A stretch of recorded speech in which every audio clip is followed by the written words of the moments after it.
Good morning, everybody, and happy Friday. Here we are, end of the week. Thinking about what we're going to do on the weekend. That's changed a little, so we might even talk about that today. Hearing all these really happy birds outside this morning, and I realized it's just because they think we're gone. They're going to be in for a big surprise in a few weeks.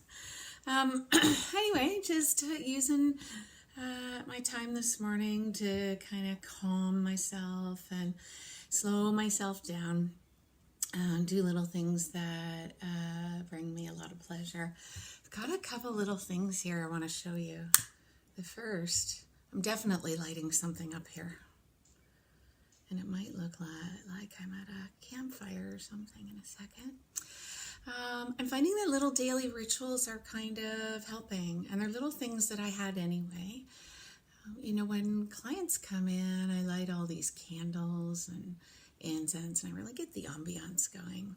So that's been something that's been bringing me a little joy and a little fun. Look what we got here. This is a piece of wood that Ingrid gave me. And I'm in love with the smell of this thing. It makes me feel like, strong. It makes me feel like I'm at Great Wolf Lodge in a sauna.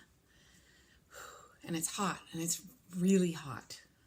But anyway, this has been bringing me this smell. It's so amazing. So you know what, Ingy? People are going to be asking on there what this is. So you might as well just post it.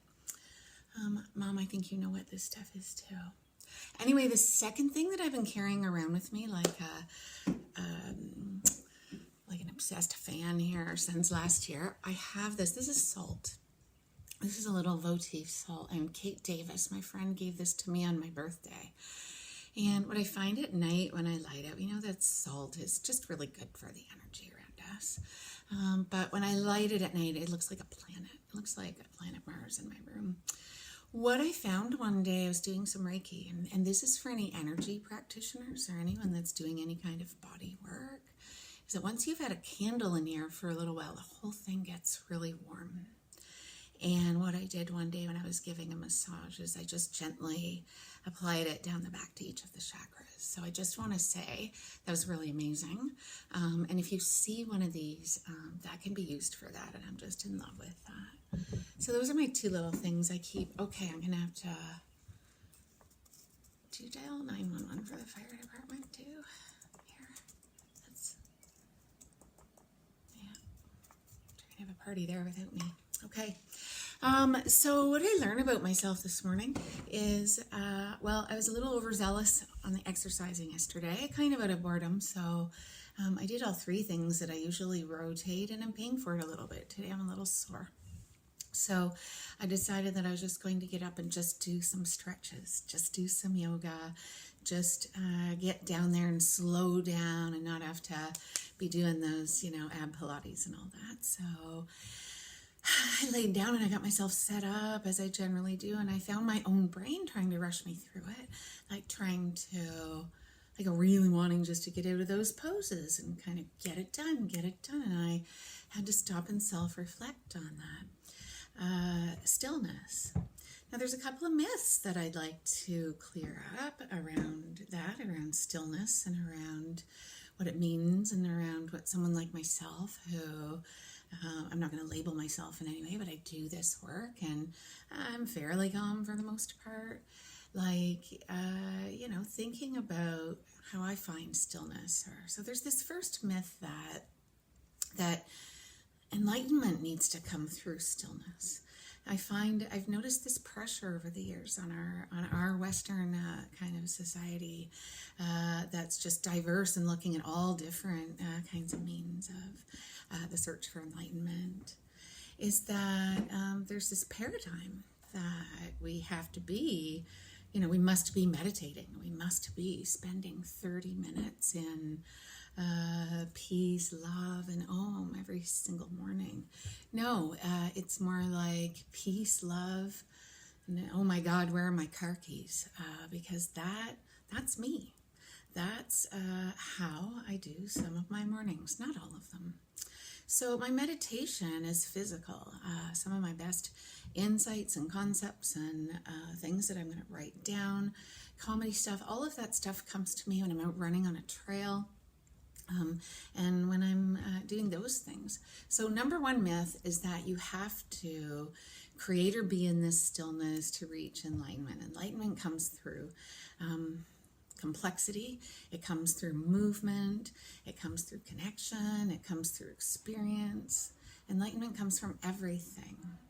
So if you can't keep your mind still for more than 3 seconds, do a guided journey.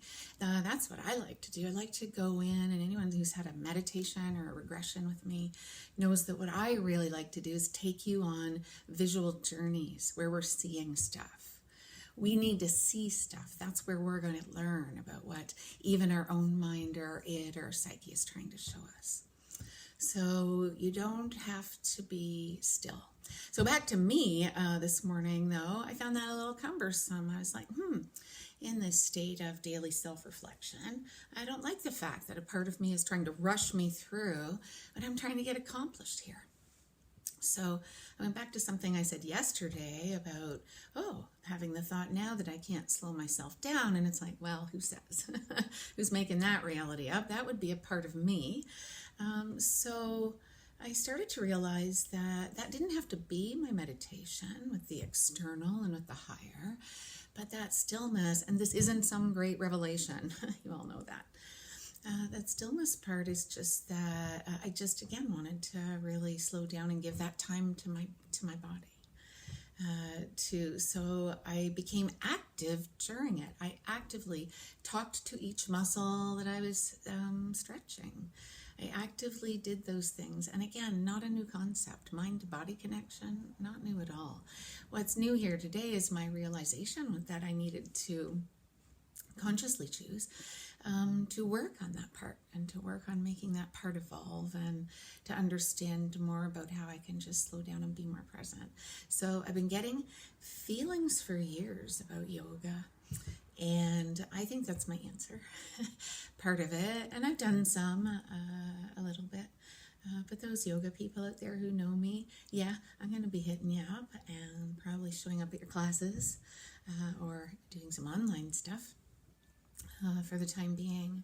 So think about areas like that in your life where we aren't necessarily going slow or consciously moving slower or just being aware, areas where we're trying to rush ourselves through our own processes, and at the same time allow your mind not to shut down and slow down sometimes. Be still if that finds you joy, but go on those mental journeys if that finds you answers. Those are the kinds of things that we really enjoy, and especially at a time like this. So I just want to, again, every day I thank you for those comments. They're lovely, and I like doing this. And I also want to remind everybody to stay home to the best that you can and just be conscious. All that stuff that you're saturated with, I'm not aloof to it. I just know that you all know that. But I like to remind myself of that even. And I have been home for a while.